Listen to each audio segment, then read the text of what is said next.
Alright guys, today I'm going to show you how to do an oil change on a Massey Ferguson model 2860E. First thing you're going to need is a 19mm wrench, which is a ratcheting wrench just to make it easy. As well as, this is optional, you can use an oil filter wrench. You're going to have two drain plugs underneath down here. Just loosen both of those guys up. Put your drain pan below. This is your oil fill right here.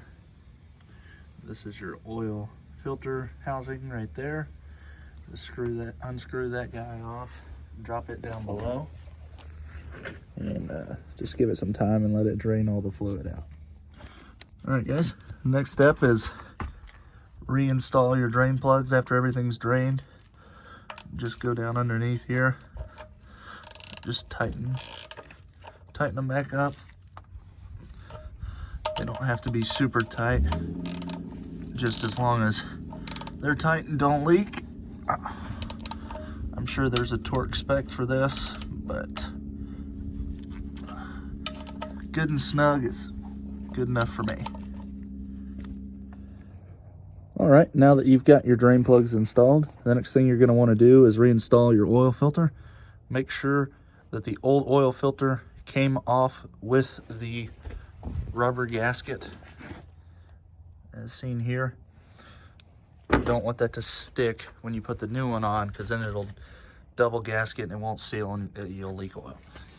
Here's the AGCO part. Here's the AGCO part number for the oil filter.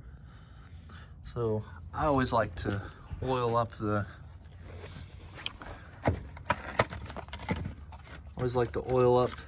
seal right around there, and I just put a little bit of oil in it. That way it'll prevent it from having a dry start. Manufacturer recommends you use 5W30 or 10W30. This is what the customer wanted to use, so that's what I'm going to put in. He also recommended that he wants to put in some greased lightning, so we're going to put that in as well. So I'm going to fill the oil filter up and install that next. Now that you've got your oil filter installed, just make sure you want to do a hand tight. You don't need to over tighten it or go crazy with it. I always like to just write the hours right there on the side with a little marker or something, or Sharpie, just so you know when the oil was changed last. Next thing you're going to want to do is come over here and get you a funnel, because there's no way you could pour into that fill hole without a funnel. This is a cheap DEF funnel from Walmart. Works pretty well. You can get those metal flexible ones and that would probably work better, but this is just what I had on hand. You're going to want to go fill your engine up.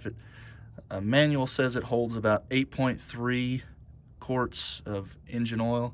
So once you do that, you're going to want to go over and check your dipstick level and just make sure your oil's up to level. You're going to come over here. This is your engine oil dipstick. You're going to pull that guy out, wipe it off, and insert it back in and just check your level. Make sure you've got enough oil. You don't want to run it dry. And then I like to, once I've checked my oil, put your cap back onto your engine fill hole on the other side, and just start the tractor and let it run for a good 5-10 minutes, maybe longer if it's colder, just to let things circulate. Then shut it down and check your oil level again here on your dipstick and make sure everything's good. And that's how you do an oil change on a Massey Ferguson model 2860E.